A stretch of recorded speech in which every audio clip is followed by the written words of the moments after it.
निघाली आहे मी घरून कामावर जाण्यासाठी. मी जया आणि मी सोसायटीत स्वयंपाक बनवायचं काम करते. आले मी पहिल्या कामावरती. इथं मस्तपैकी क्रिस्पी क्रिस्पी अशी भेंडी बनवली. पहा किती मस्त भेंडी आहे. आणि हे शेंगदाण्याचं कूट टाकून मस्त वांगं बनवलं होतं. आणि ही घोसावळ्याची भाजी आहे बरं का, लाल तिखटामध्ये बनवली होती. आणि त्यासोबतच आंब्याचा रस बनवला, असा घट्ट मस्त. कलर पहा किती छान आहेत आंब्याचा. आणि बनवल्या सॉफ्ट सॉफ्ट चपात्या आणि ज्वारीची भाकरी. तर ते काम झालं आहे माझं. आता मी चालले दुसऱ्या कामावरती. तिथे काय बनवलं ते मी तुम्हाला सांगते आता. इथं मस्तपैकी आलूचा रस्सा बनवला. पहा किती मस्त रस्सा रेडी आहे. आणि त्यासोबतच मस्त सॉफ्ट सॉफ्ट असे फुलके बनवले तूप लावून. पहा किती मस्त फुलके झाले. आणि हे पण काम माझं रेडी झालं आहे. गॅस क्लीन केला, स्वयंपाक सगळं झाकून ठेवला.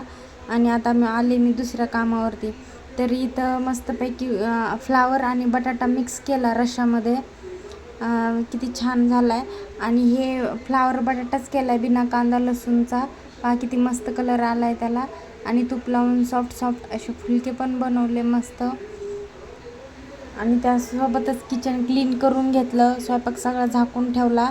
आणि आता चालले दुसऱ्या कामावरती. इथे मेथीची भाजी बनवली बरं का, हिरवी मिरची टमाटा आणि लसूण टाकून, फक्त विदाऊट ऑइल, एकदम हेल्दी.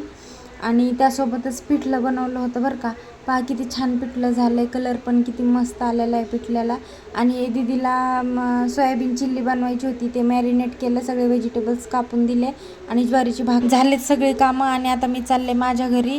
खूप ऊन असल्यामुळे डोक्यावर ओढणी घेतली. असंच नवीन नवीन रेसिपीज पाहण्यासाठी माझ्या यूट्यूब चॅनलला नक्की लाईक शेअर सबस्क्राईब नक्की करा. थँक्यू.